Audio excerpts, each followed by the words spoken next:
Hello everyone, स्वागत है आप सबका एक बार फिर से आपके अपने यूट्यूब चैनल अनलॉकिंग इक्वेशंस पर।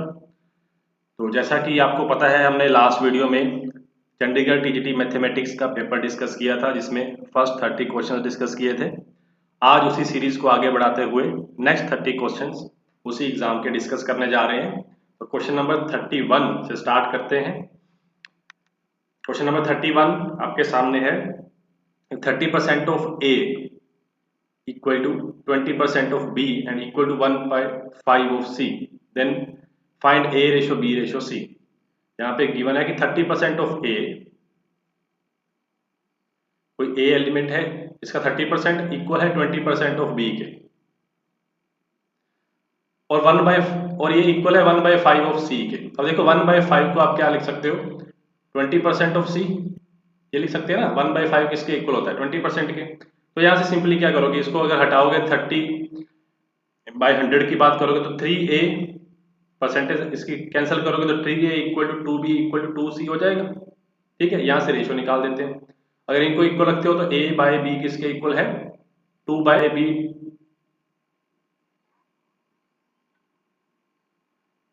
A/B 2/3 है और B/C 3/3 है, तो ये हुआ 2:3।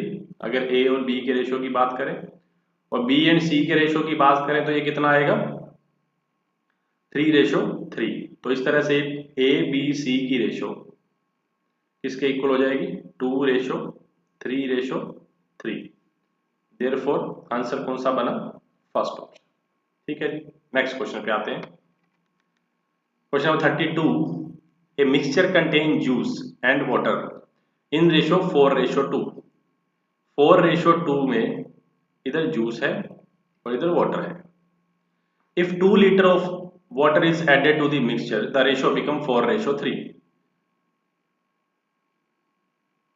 अगर 2 लीटर वाटर ऐड किया जाता है तो वो रेशो, नई रेशो क्या बन जाती है जूस एंड वाटर की, 4:3।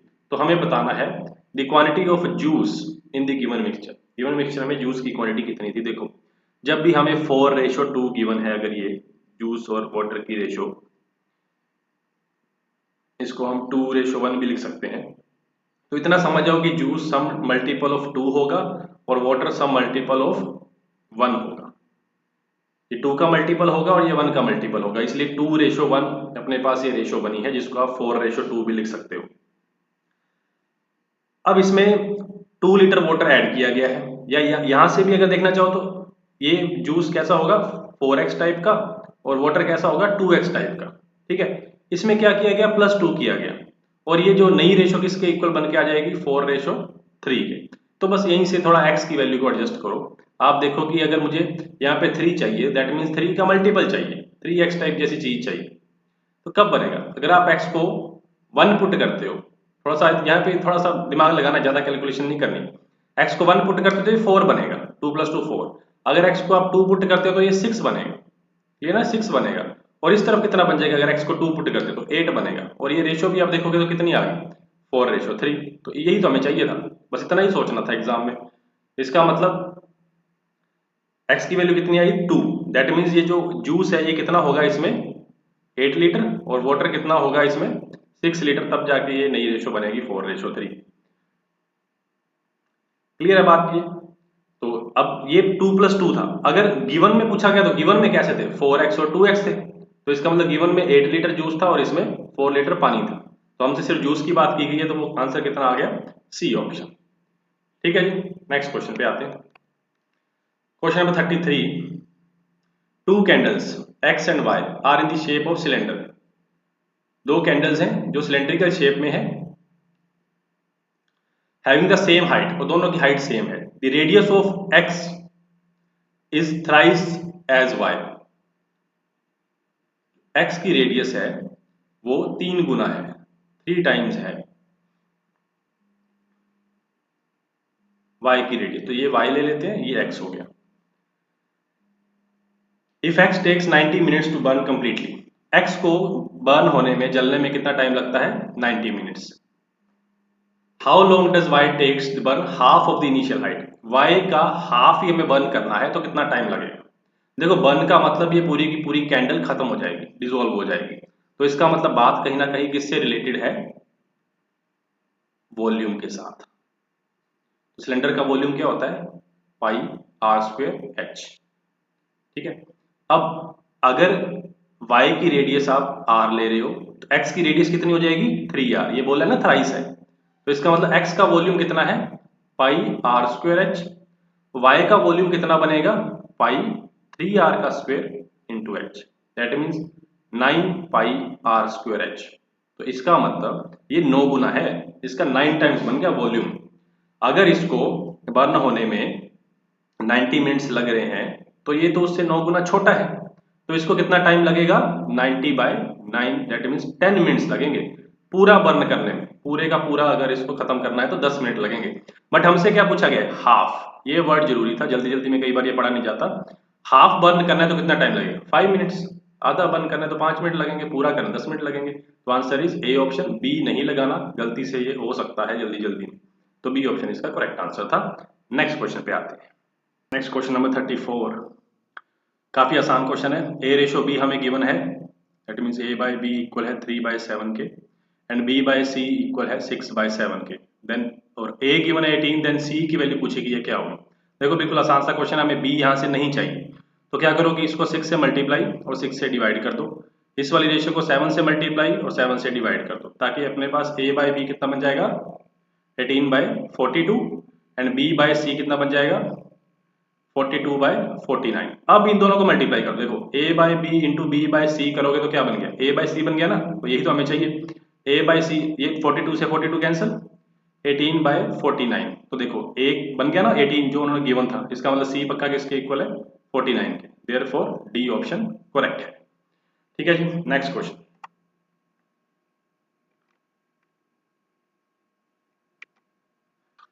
Question number 35, a girl has 50 paisa and 1 rupee coin, there are 90 coins. एक तो 50 पैसे वाले कॉइन्स हैं और एक 1 रुपी वाले कॉइन है, मतलब एक अठनिया है और 1 रुपी वाले कॉइन है। ये टोटल कॉइन कितने हो जाएंगे, 90 कॉइन्स। ये 90 कॉइन्स हमें गिवन है, एंड टोटल अमाउंट इज 75, और टोटल अमाउंट कितनी है, 75। ठीक है। There are twice as many as 1 rupee coins as 50 paisa. 50 पैसा के कॉइन अगर x हैं तो ये वाले कितने होंगे, 2x। x वाले मेथड से करना नहीं है, बस समझने के लिए, डबल होंगे। अगर आप ये एक कॉइन की बात कर रहे हो तो ये 2 होंगे, अगर 2 कॉइन की बात कर रहे हो तो ये 4 होंगे। Then the number of 1 rupee coin, 1 rupee coin हमें चाहिए कितने होंगे। तो इस क्वेश्चन को देखो बाय ऑप्शन करो, बहुत जल्दी होगा। अगर ए ऑप्शन करेक्ट है, मतलब 40 कॉइन्स 1 रुपीज वाले हैं, तो 50 पैसे वाले कितने कॉइन होंगे, इसका हाफ हो जाएगा ना, 20। 40 सिक्के 1 रुपए वाले कितने रुपए कवर किए, 40 रुपए, और 20 अठन्नियों ने कितने रुपए कवर किए, 10 रुपए। तो टोटल तो रुपए कितने हुए, 50, जो कि हमें चाहिए 75। इसके लिए फर्स्ट ऑप्शन गलत है।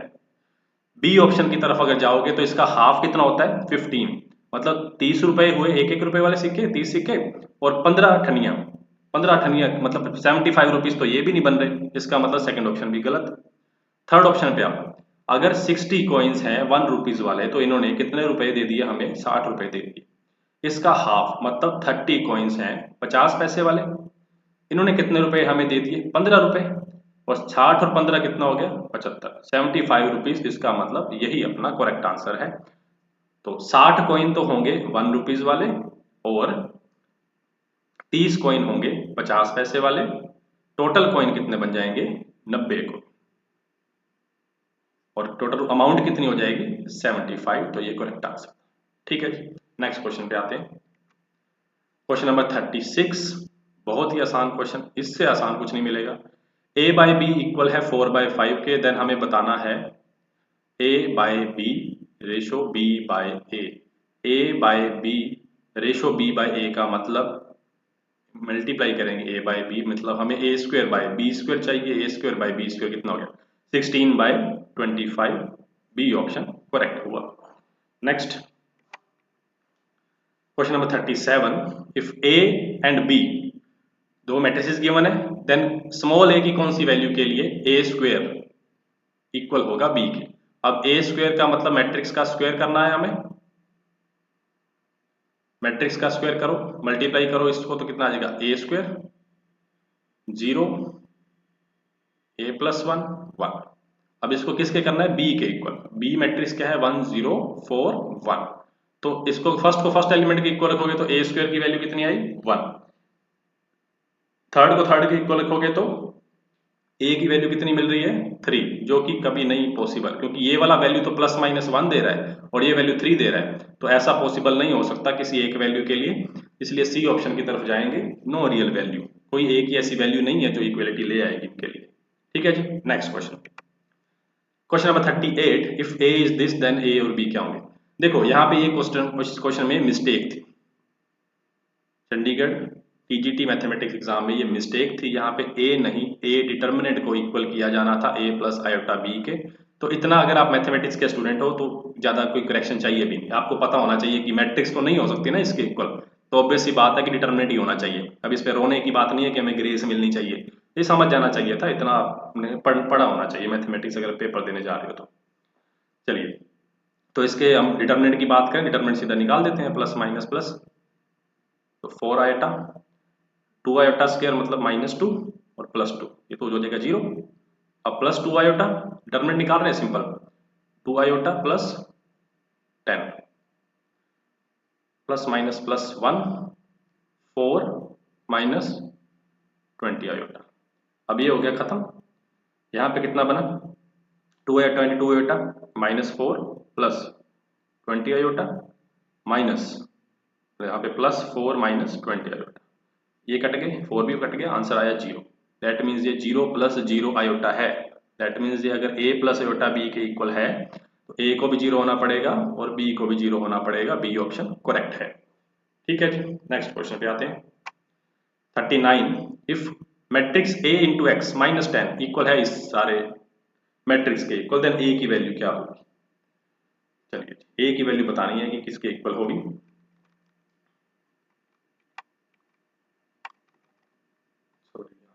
हाँ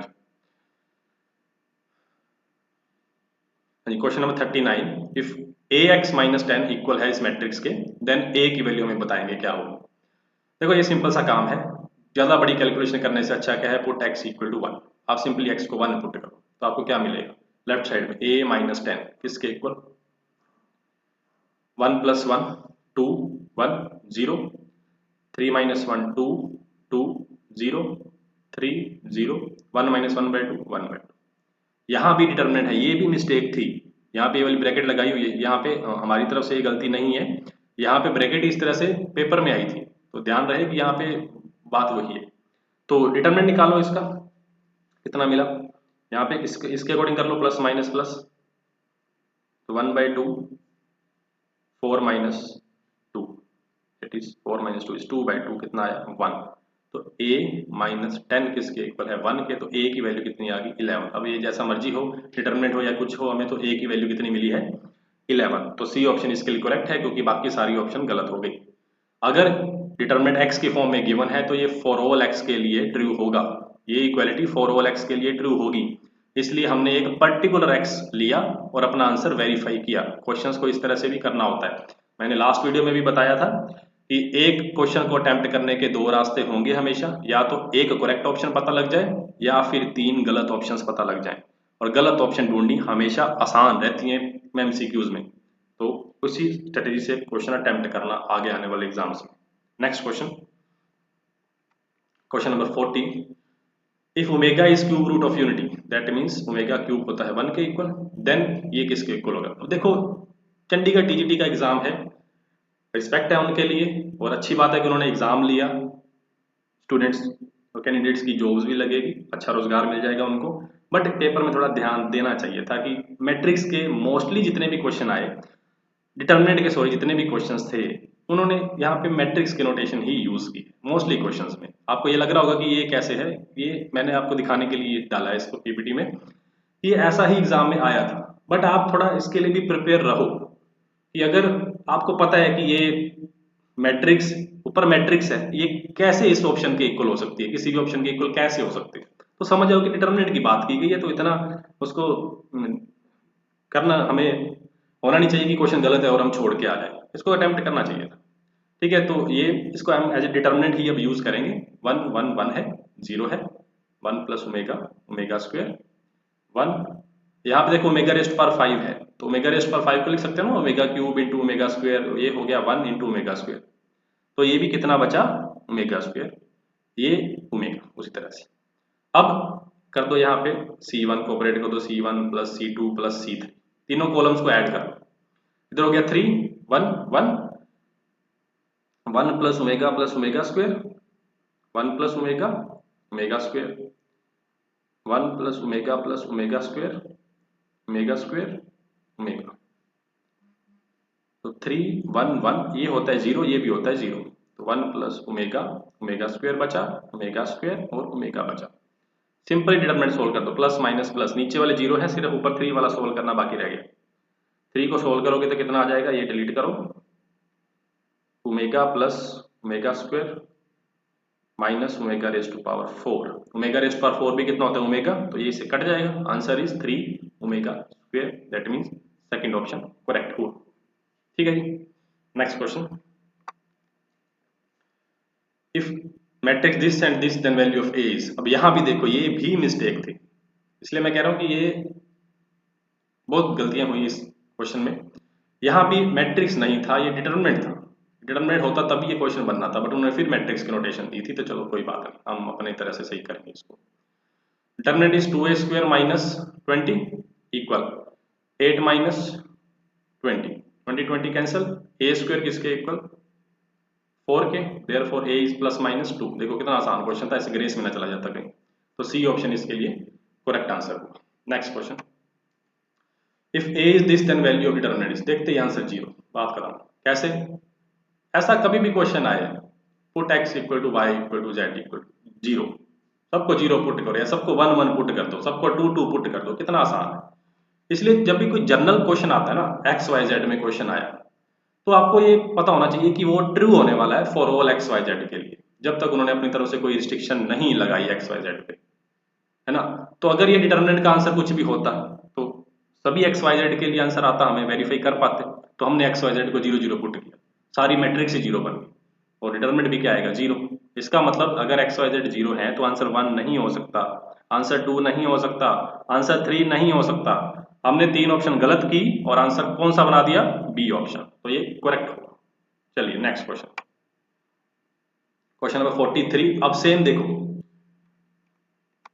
क्वेश्चन नंबर 43 में भी x हमें नजर आया है, दिमाग में घूम जाना चाहिए कि मुझे x को कुछ पुट करना है, सोल्व करना नहीं शुरू कर देना इतने बड़े क्वेश्चन को।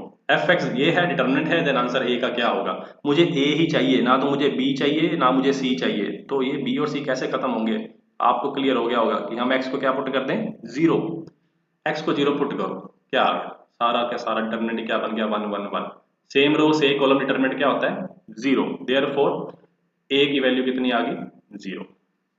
कैसे आई, क्योंकि ये 0 बना, इसको आप क्या कैसे रिप्रेजेंट करना था, इसको a plus B X plus C X square इस तरह से रिप्रेजेंट करना था, तो कर दो 0 प्लस बी इंटू 0 प्लस सी इंटू 0, इस तरह से रिप्रेजेंट कर दिया, तो a कितना हो गया फिर 0 के equal, therefore answer is C option.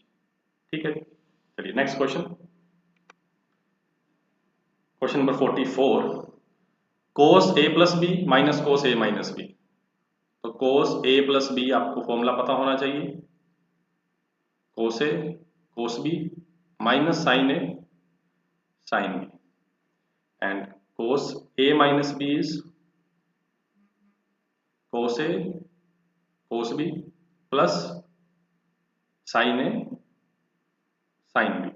अब इनको क्या करना है, माइनस, दोनों को माइनस करो, माइनस करोगे तो क्या कटेगा, पहले cos a प्लस बी है, माइनस में ये कट गया, तो -2 of sin a sin b आ गया है, और a और b कितना है, ये a है और ये b है, इसका मतलब आंसर कितना बना -2 sin 5π/4 इंटू साइन एक्स। मुझे आंसर में साइन एक्स चाहिए, सिर्फ एक ऑप्शन के पास है बी ऑप्शन, काम खत्म।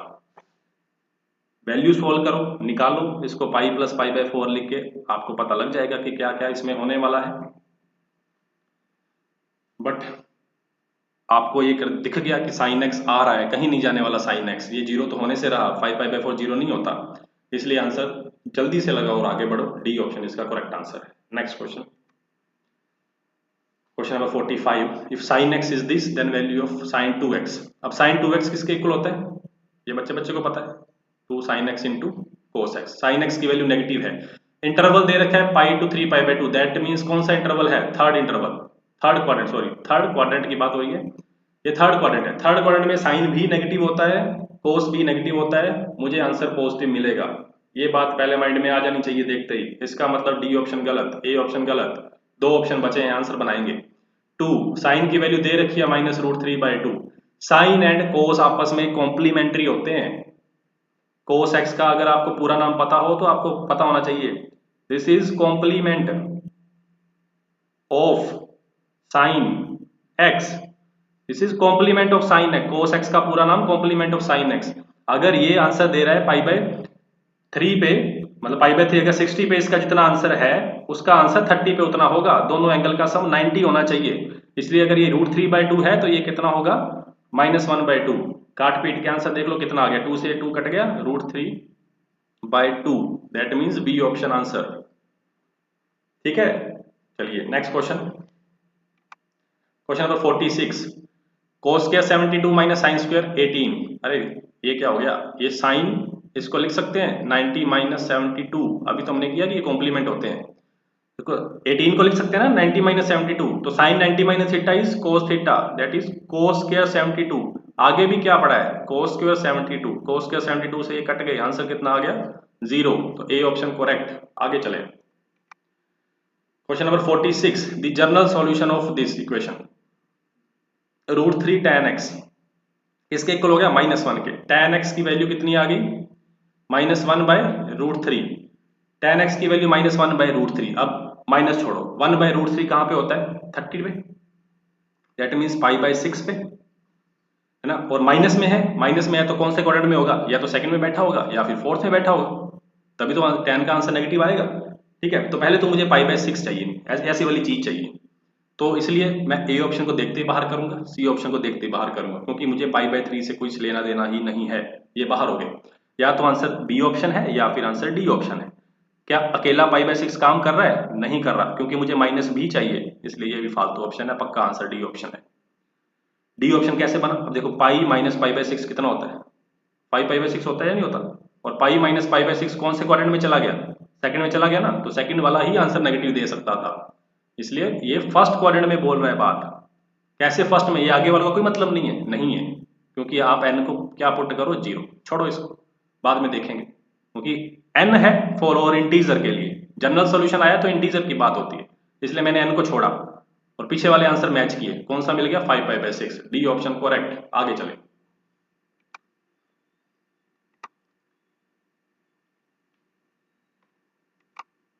क्वेश्चन नंबर 40 हो गया था, question number 47, find the radius of the circle in which the central angle of 30 degree intercept an arc of length 22 degree. देखो सर्कल बीच वाला एंगल कितना दे रखा है 30 डिग्री, और आर्क की ये वाली जो आर्क है, ये आर्क इसकी लेंथ कितनी है 22 सेंटीमीटर, देन रेडियस पूछी गई, ये आर पूछा गया। देखो एक सिंपल सा फॉर्मूला, थीटा किसके इक्वल होता है, theta equal to L/R, length of arc, और ये तो पता है आपको ये रेडियस होती है। थीटा कितना दे रखा है 30 डिग्री, लेंथ 22, रेडियस की वैल्यू हमें चाहिए, 30 डिग्री है, रेडियन में कन्वर्ट करो, 30 इसको रेडियन में कन्वर्ट करोगे तो π/180, और पाई की वैल्यू भी इसलिए उन्होंने दे रखी है कितनी यूज करनी है 22/7 इंटू ये 1/180 साइड पे लगा दो, और इक्वल किसके है 22/r के। ठीक है, काटो इसको जी, ये 22 से 22 कट गया, 36 ये हो गया, और r कितना आ गया 42, आंसर इज ए ऑप्शन। सिर्फ ये फॉर्मूला छोटा सा पता हो, क्वेश्चन आसानी से होने वाला था। नेक्स्ट क्वेश्चन पे आते हैं,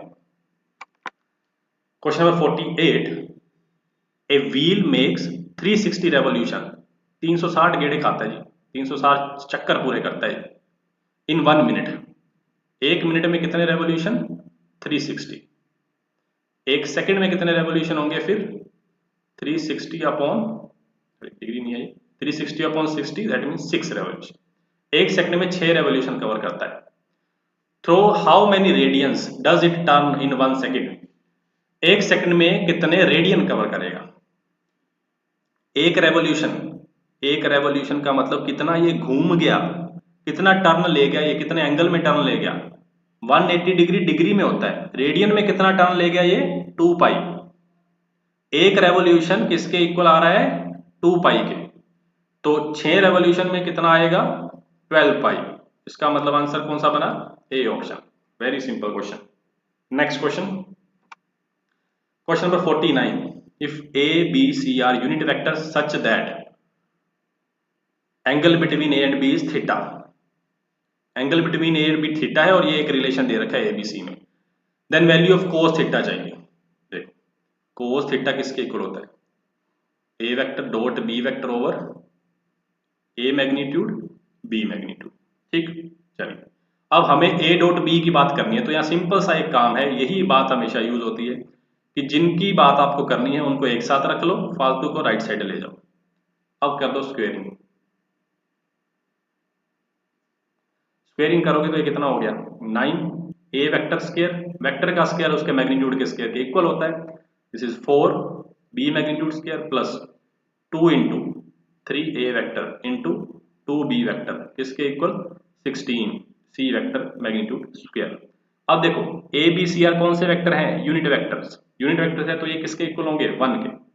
9 प्लस 4 इनका मैग्नीट्यूड होगा 1 के इक्वल। ये कितना बन गया? 12 ए वेक्टर डॉट बी वेक्टर और साइड साइड पे 16। तो इसका मतलब ए वेक्टर डॉट बी वेक्टर कितना आ गया?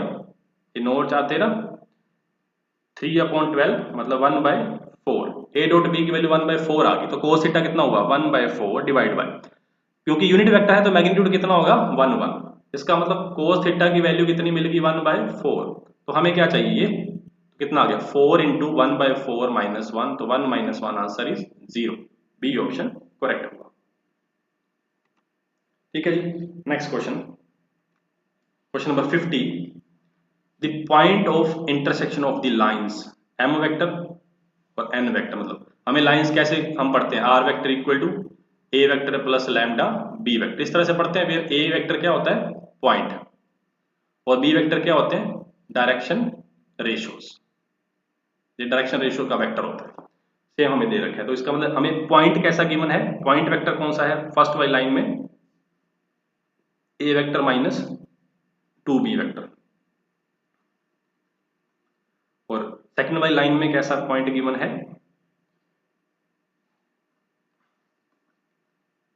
2a vector minus B vector, और ये पीछे वाले हो गए डायरेक्शन रेशियो।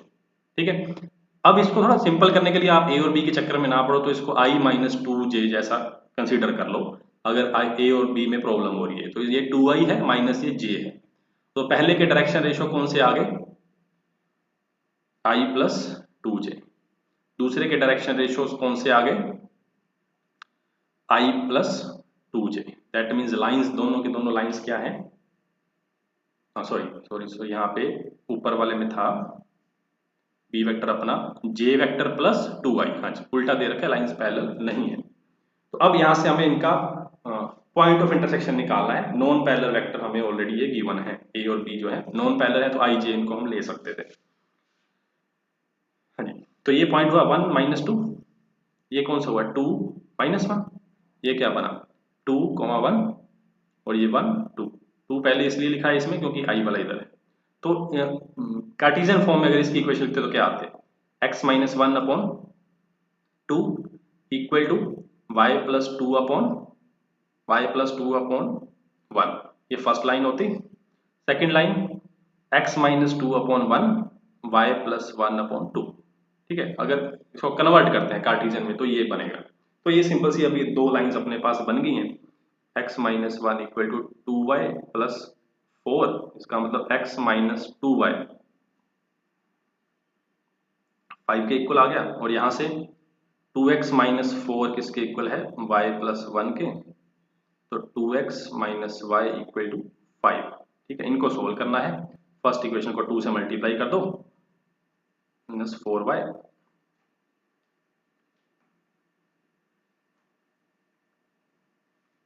इक्वल 10, और ये 2x minus Y equal to 5 minus करोगे तो ये कैंसिल हो जाएगा। -3y, यहाँ भी माइनस किया तो कितना आ गया 5, y की वैल्यू कितनी आ गई -5/3, y की वैल्यू -5/3 कौन सी ऑप्शन में है? डी ऑप्शन में। और किसी ऑप्शन में तो हमें दिख नहीं रही, क्योंकि ये वाली होगी ना y की वैल्यू, तो -5/3 डी ऑप्शन में नजर आ रही है, इसलिए इसका करेक्ट ऑप्शन कौन सा बना? ठीक है जी, तो ये डी ऑप्शन इसका करेक्ट आंसर है। x की वैल्यू निकालने की जरूरत नहीं थी, जल्दी कर सकते थे। चलिए, मैंने इस तरह से बना के दिखाया इसलिए थोड़ा टाइम लग गया इसमें, है ना। अगर आपको ये कन्वर्ट करनी बड़ी आसानी से आती है तो बहुत जल्दी हो सकता था, डायरेक्ट ये लिख के और x की वैल्यू हम निकाल सकते थे। चलिए नेक्स्ट क्वेश्चन पे आते हैं।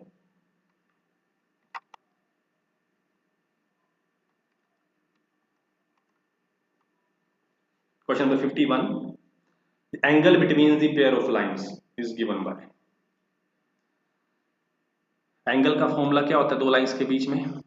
b1 vector dot b2 vector over b1 vector magnitude b2 vector magnitude. ऊपर मतलब ये डायरेक्शन वेक्टर होते हैं, फर्स्ट के डायरेक्शन रेशो डॉट करेंगे दूसरे के डायरेक्शन रेशो से, नीचे पहले के डायरेक्शन रेशो का मैग्नीट्यूड, दूसरे के डायरेक्शन रेशो का मैग्नीट्यूड। तो कर दो, पहले के डायरेक्शन ये हैं, दूसरे के डायरेक्शन ये हैं, तो मल्टीप्लाई करो 2 × 1 प्लस 2 × 4 प्लस 1 × 8, नीचे 2 square plus 2 square plus 1 square root 1 square plus 4 square plus 8 square root 2 plus 8 plus 8, नीचे 2 4 4 8 और 1 9, 9 का रूट बन गया, और ये कितना बन गया 81 का रूट। तो 8 8 16 और 2 18, 3 × 9, 9 2 ज़ा, तो कोस थीटा किसके इक्वल आ गया 2/3, थीटा किसके इक्वल आ गया कोस इनवर्स 2/3। तो आंसर इज डी ऑप्शन। ठीक है, तो सिंपल ये फॉर्मूला अप्लाई करना था, आंसर आ जाना था। Next question, question number 52, the shortest distance between the lines is given by. अब इन दो लाइंस के बीच में शॉर्टेस्ट डिस्टेंस निकालना है, इसका हम एक सिंपल सा फॉर्मूला करेंगे जिससे जल्दी निकल आएगा डिस्टेंस। देखो, पहले वाले लाइन का पॉइंट कौन सा है, ये होते हैं ना पॉइंट 1 2 3, दूसरे लाइन का पॉइंट कौन सा है 2 4 5, ये पहले के डायरेक्शन रेशो हो गए, ये दूसरे के डायरेक्शन हो गए नीचे वाले। ठीक है, ये डायरेक्शन रेशो D1, ये डायरेक्शन रेशो D2। तो शॉर्टेस्ट डिस्टेंस क्या करना है आपको, इन पॉइंट्स को माइनस करके लिख दो, यहाँ पे x2 - x1, y2 - y1, z2 - z1, और इधर डायरेक्शन रेशो पहले वाले 2 3 4 3 4 5, x2 - x1, y2 - y1, z2 - z1। तो एक बार लिख लेते हैं इसको, क्या बना 2 - 1 1, 4 - 2 2, 5 - 3 2, नीचे डायरेक्शन रेशो 2 3 4, यहाँ पे 3 4 5, और डिवाइड में क्या लगाओगे, ये वाले मेंबर पकड़ो दोनों, और इनके ये क्रॉस मल्टीप्लाई मतलब डिटरमिनेंट का स्क्वायर, 4 × 2 8 माइनस 3 × 3 9, इनका डिटरमिनेंट लिया माइनर का स्क्वायर, प्लस 5 × 3 15 माइनस 16 इसका स्क्वायर, प्लस पहले और तीसरे का 10 - 12 इसका स्क्वायर, और कर दो इसका स्क्वायर रूट। ठीक है, अब ऊपर वाला डिटरमिनेंट निकालना है हमें, plus minus plus 15 minus 20 minus 2 10 minus 12 plus 2 8 minus 9, नीचे कितना बन गया 8 माइनस 9 मतलब 1 बचा, यहां भी 1 बचा और 4, तो नीचे तो आएगा √6। देखो √6 तो नीचे आ ही रहा है, यहाँ पे करें तो कितना आया -5 प्लस 4 माइनस 2, 5 और 2 7 में से 4 गए 3, 3/√6 माइनस में आएगा, डिस्टेंस है इसलिए इसको आंसर कैसा देंगे हम पॉजिटिव, डिस्टेंस हमेशा पॉजिटिव होता है। तो करेक्ट ऑप्शन कौन सा बना सी ऑप्शन।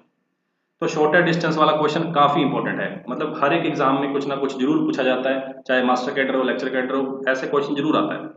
तो इसको आप शॉर्ट ट्रिक से ही करना, ऊपर पॉइंट्स को माइनस किया, सिंपली पॉइंट निकाले, और यहाँ पे D1 first direction second direction, और नीचे डायरेक्शन के मैग्नीट्यूड का स्क्वायर करना है इनके डिटरमिनेंट निकाल के। ठीक है जी, तो क्वेश्चन को अच्छे से देख लेना जी। नेक्स्ट क्वेश्चन पे आते हैं, question number 53, if the lines meet the plane then ये x1 square plus x2 square plus x3 square किसके इक्वल होगा? एक लाइन मीट कर गई एक प्लेन के साथ eight point x1 y1 z1। तो इतनी बात तो पक्का है ना कि x1 y1 z1 ये प्लेन का भी सका है, मतलब प्लेन का भी पॉइंट है और लाइन का भी पॉइंट है, ये दोनों के साथ बना के रखता है। अगर इस पॉइंट को आप लाइन में पुट करोगे तब भी सेटिस्फाई करेगा, इस लाइन को अगर आप प्लेन में पुट करोगे तब भी सेटिस्फाई करेगा। तो लाइन को थोड़ा नजर मारो ध्यान से, कितनी अच्छी लाइन है। x plus 1/2 equal to Y plus 1/3 equal to z plus 1/4। तो ये मतलब मुझे पॉइंट चाहिए यहाँ पे। तो ये नहीं दिख रहा कि x को 1 पुट कर दें, y को 2 पुट कर दें और z को 3 पुट कर दें, तो क्या बन जाएगा? 1 प्लस 1 2/2 1, 3/3 1, 4/4 1। मतलब 1 2 3 जो पॉइंट है वो साफ साफ दिख रहा है, इसको सेटिस्फाई कर रहा है। और यही आप यहाँ देख लो, x को 1 पुट किया, y को 2 पुट किया, z को 3 पुट किया, 9 4 13 और 1 14, तो 14 ये भी सेटिस्फाई कर गया। तो बस यही तो हमें चाहिए था, एक ऐसा पॉइंट तो चाहिए जो दोनों को सेटिस्फाई करे। अब आंसर कितना आएगा? x1 का स्क्वायर 1, x2 का स्क्वायर 4 प्लस 9, 9 4 13 और 1 14, आंसर भी कितना आ गया? 14। तो ए ऑप्शन इसके लिए करेक्ट हुआ। ठीक है जी, तो इस तरह से क्वेश्चन को अटेम्प्ट करना था एग्जाम में, कंसेप्ट हम आने वाली वीडियो में जरूर करेंगे, पूरा करेंगे। Next question number 54, a 4 digit number of distinct digits है is written at random by using 1 2 3 4। 4 digit number एक बनाया गया है, 4 डिजिट नंबर रैंडमली चूज किए गए हैं 1 2 3 4 डिजिट से। Find the probability that the number begins with 1। एक ऐसा नंबर चूज होने की प्रोबेबिलिटी कितनी होगी जो 1 से स्टार्ट हो रहा है। तो 1 से स्टार्ट होने वाले केस अपने कौन से केस हो गए? फेवरेबल केसेस, ये फेवरेबल केसेस या फेवरेबल इवेंट्स हो गए। और टोटल कितने होंगे? टोटल कितने होंगे? कुछ भी हो सकते हैं, मतलब अगर यहाँ पे कोई नंबर रखना है तो कितनी चॉइस है आपके पास? 4 चॉइस है, क्योंकि 1 2 3 4 में से कुछ भी रख सकते थे। यहाँ पे कितनी चॉइस है? 3 चॉइस है, क्योंकि डिजिट्स रिपीट नहीं करने चाहिए। यहाँ पे कितनी चॉइस है? 2 है। यहाँ पे कितनी चॉइस है? 1 है। काम पूरा कब होगा? जब 4 डिजिट 4 डिजिट नंबर बन जाएगा, इसका मतलब बीच में साइन कौन सा आएगा? मल्टीप्लाई का। तो ये हुआ 24।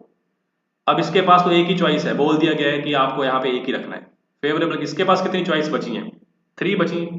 इसके पास 2 चॉइस बची है, इसके पास 1, तो इधर चॉइस कितनी है? 6। ठीक है, तो favourable cases upon total cases, ये हमेशा प्रोबेबिलिटी होती है, फेवरेबल अपॉन टोटल। तो 6/24 आंसर कितना आ गया? 1/4। Answer is C option. ठीक है जी, नेक्स्ट क्वेश्चन पे आते हैं। Question number 55, a fair die is thrown twice and sum of the numbers appearing is observed to be 6। 2 बार एक डाई को फेंका गया और उन दोनों जो डिजिट्स आए उनका सम कितना है? 6। देखो 6 वाले कितने केसेस होते हैं? 5, 1 5 5 1 2 4 4 2 एंड 3 3, ये 5 केसेस होते हैं। मतलब ये अब अपना क्या हो गया है? सैंपल स्पेस एक तरह से। सैंपल स्पेस आई नो आपको लग रहा होगा कि 36 केसेस वाला होता है, बट मैं बताऊंगा इस बात को। Number is observe to be 6, number 6 आएगा। What is the conditional probability? इसलिए ये जरूरी है। कंडीशनल प्रोबेबिलिटी जब भी पूछी होती है, कंडीशनल जब भी आ जाता है, तो यहाँ पे रिड्यूस्ड सैंपल स्पेस की बात होती है। जो बात हो चुकी है, जो उसने इवेंट दे दिया, जो गिवन वाली बात कर दी, वही आपका क्या होता है? Sample space. क्वेश्चन जल्दी हो जाएगा, फॉर्मूला रखने की जरूरत नहीं है इसमें। सैंपल स्पेस कितना बन गया ये? अब क्या चाहिए? Conditional probability that the number 2 appears at least once. 2 किस किस के पास आ रहा है? कम से कम एक बार। इधर आ रहा है, इधर आ रहा है। कितने केस हैं? 2 केस हैं। टोटल कितने? 5 है। ये आपका आंसर आ गया 2/5, ए ऑप्शन। तो कंडीशनल प्रोबेबिलिटी का ठीक है, हम 2 इवेंट बनाते A and B, then probability of A intersection B लेते, divide by probability of B लेते। प्रोबेबिलिटी ऑफ बी वो होता है जो गिवन होता है, तो तब जाके अपना probability of A given B पूरा आंसर आता है। बट अगर आपको एक छोटी सी बात अगर पता है कि रिड्यूस्ड सैंपल स्पेस नाम की एक चीज होती है, अगर वो आप यूज कर लो इसमें, तो आंसर आपका बिना किसी फॉर्मूले से आ सकता है। और रिड्यूस्ड सैंपल स्पेस क्या होता है, जो आपको गिवन इवेंट दिया होता है, जो गिवन होता है उसको सैंपल स्पेस मानो, उसमें से अब काम करो जो अपने फेवरेबल इवेंट निकालने हैं, तो वो आपका आंसर हो जाएगा। ठीक है जी, next question number 56। A man is known to speak the truth 3 out of 4 times। सच बोलता है ये 3 में से 4 बार, तो सच बोलने की प्रोबेबिलिटी 3/4 होगी। झूठ बोलने की, लाई की प्रोबेबिलिटी कितनी होगी, 1/4।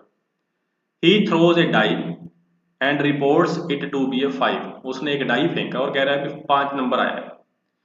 The probability that it is actually a 5।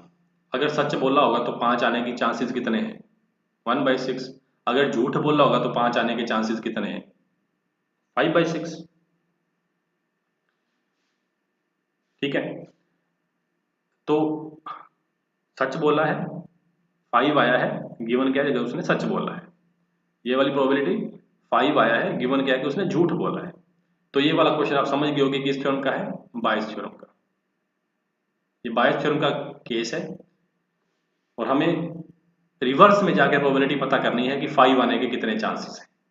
तो जो भी फेवरेबल वाले केस हैं जिसके ऊपर बात करनी है वो केसेस ऊपर रख लो, 3/4 इंटू 1/6 डिवाइड बाय 3/4 इंटू 1/6, नीचे क्या आएंगे टोटल केसेस, प्लस 1/4 इंटू 5/6। तो 24 से 24 कैंसिल हो जाएगा, तो 3/8 इसका आंसर आ जाएगा, जो कि है ए ऑप्शन। ठीक है, अब देखो ये वाले ऑप्शन तो बिल्कुल ही फालतू थे ना, प्रोबेबिलिटी कभी 1 से ऊपर तो हो नहीं सकती, तो आंसर या तो 3/8 था या 1/8 था। तो बायस थ्योरम का थोड़ा सा भी कंसेप्ट पढ़ा है तो ये क्वेश्चन जल्दी होने वाला था। ठीक है जी, नेक्स्ट क्वेश्चन पे आते हैं। Question number 57। If the variance of 6 observation is 25, variance of x हमें गिवन है 25। If each observation is increased by 6, अगर x को x + 6 से रिप्लेस करते हो तो वेरिएंस को कोई भी फर्क नहीं पड़ता। वेरिएंस इज इंडिपेंडेंट, किससे होता है, independent from change of origin. तो इसका मतलब ये भी किसके इक्वल रहेगा, 25 के। बट हमसे आंसर क्या पूछा गया है, स्टैंडर्ड डेविएशन। तो स्टैंडर्ड डेविएशन किसके इक्वल हो गया, 25 का रूट, दैट इज 5। तो आंसर ए ऑप्शन। ये प्रॉपर्टी का इसमें यूज हो सकता था, सिंपल सा, इंडिपेंडेंट ऑफ ओरिजिन, इंडिपेंडेंट होती है चेंज ऑफ ओरिजिन से। ठीक है, next question number 59। If the mean and the variance of 8 observations, n given है 8, mean of 8 observation is 10 and variance is 40. One of the observation was wrongly written as 21 instead of 30. Okay.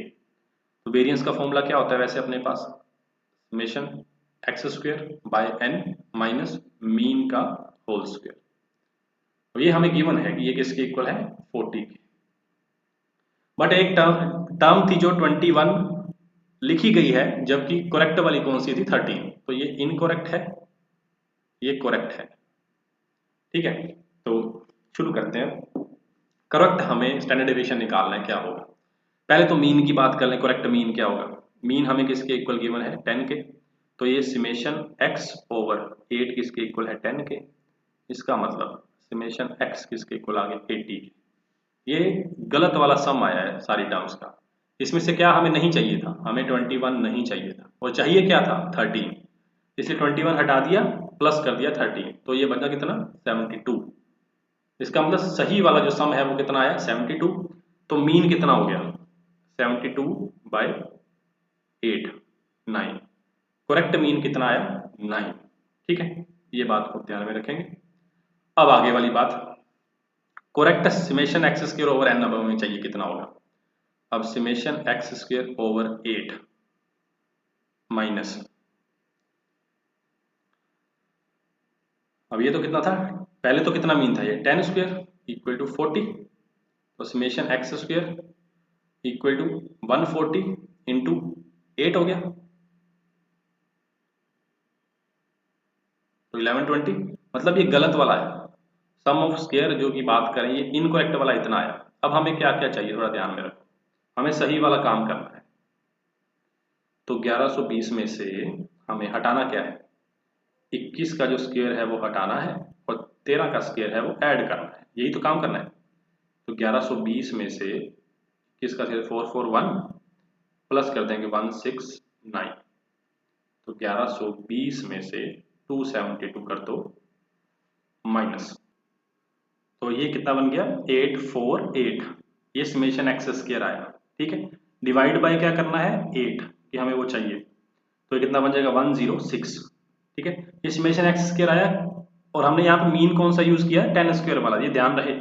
अभी अपने पास 106 आया, अभी हमें correct variance निकालना है, तो 106 में से माइनस मीन स्क्वायर कितना है 81, ये माइनस किया, और माइनस क्या करना पड़ेगा 10 स्क्वायर माइनस 9 स्क्वायर, इसका डिफरेंस।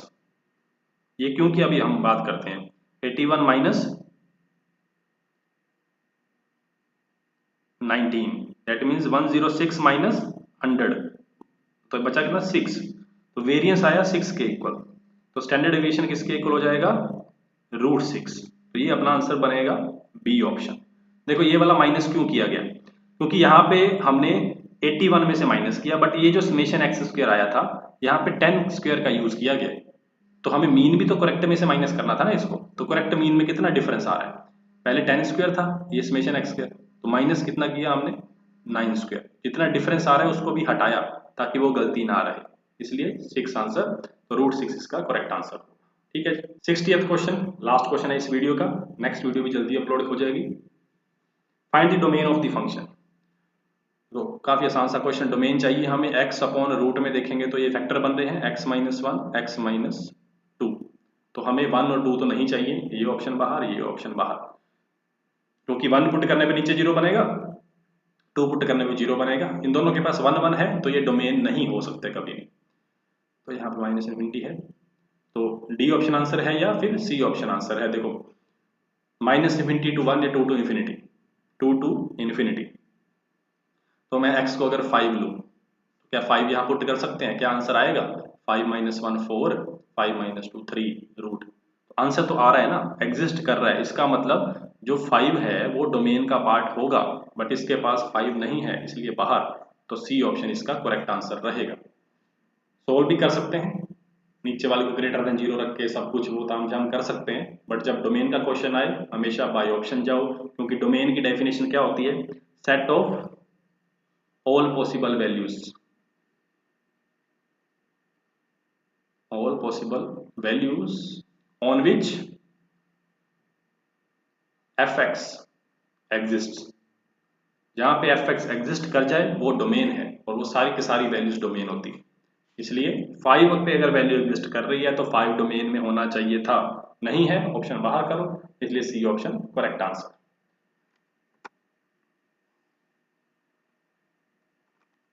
ठीक है जी, तो ये सेकंड पार्ट था चंडीगढ़ टीजीटी पेपर डिस्कशन का, तो आप सबका बहुत बहुत धन्यवाद इस वीडियोस को इतना प्यार देने के लिए। नेक्स्ट वीडियो, इस जितने भी क्वेश्चन इस पेपर के बचे हैं वो भी अब जल्दी अपलोड हो जाएगी, उसके बाद हम एक नया कोर्स शुरू करेंगे इसी चैनल के ऊपर, उसकी इंफॉर्मेशन मैं बहुत जल्दी आपको सबके साथ शेयर करने वाला हूं, तो जुड़े रहिए इस चैनल के साथ, आपको बहुत ही अच्छा कंटेंट आगे आने वाले टाइम में मिलने वाला है। तो thank you very much, video अच्छी लगे तो प्लीज़ लाइक कर देना, अगर वीडियो अच्छी ना भी लगे तो बताना कि इसमें क्या कमी है, कमेंट करके टॉपिक्स भी बता देना जो भी और नए चाहिए। तो थैंक यू वेरी मच, मिलते हैं नेक्स्ट वीडियो।